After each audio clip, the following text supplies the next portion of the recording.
पिछले काफ़ी सालों से हिमाचल प्रदेश प्राकृतिक आपदाओं का दंश झेल रहा है। कभी बरसात का कहर तो कभी अत्यधिक बर्फबारी। इन प्राकृतिक आपदाओं का सबसे बड़ा नुकसान पर्यटन उद्योग को हो रहा है। हिमाचल प्रदेश में बरसात अभी अपने प्रथम चरण में है, लेकिन पहाड़ अभी से दरकने शुरू हो गए हैं। पिछली बरसात में जिस प्रकार तबाही का मंजर हिमाचल प्रदेश में देखने को मिला था, उसकी कल्पना करके ही हिमाचल के लोगों की रूह कांप जाती है। पिछली बरसात में हजारों लोग बेघर हो गए, सैकड़ों जानें चली गईं और अरबों रुपए का संपत्ति का नुकसान हुआ।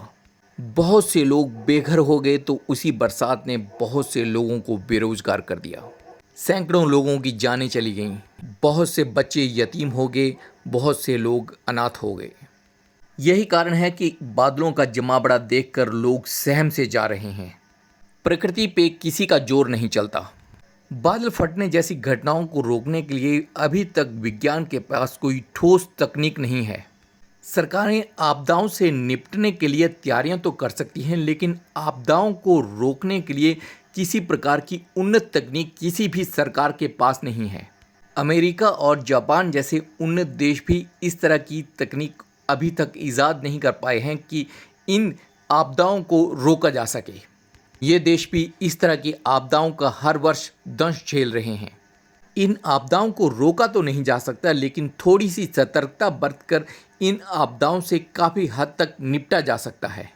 सबसे पहले तो सरकारों को उन स्थानों को चयनित करना पड़ेगा जहां पे बहुत ज़्यादा घटनाएं बादल फटने की अतीत में होती रही हैं।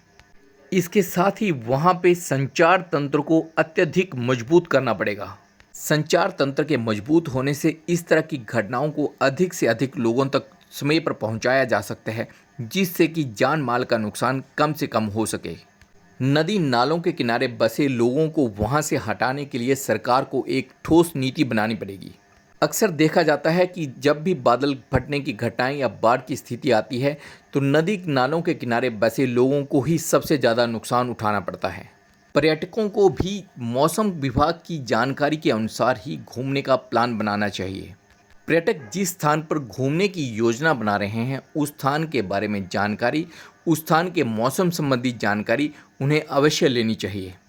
इसके साथ ही उन्हें प्राकृतिक आपदाओं में काम आने वाला सामान जैसे टॉर्च, रस्सी व फर्स्ट एड बॉक्स जरूर ले जाना चाहिए। प्राकृतिक आपदाओं को बेशक रोका नहीं जा सकता, लेकिन सतर्कता से जान माल का नुकसान काफ़ी हद तक कम किया जा सकता है। ब्लू माइक के लिए सुशील शर्मा की रिपोर्ट।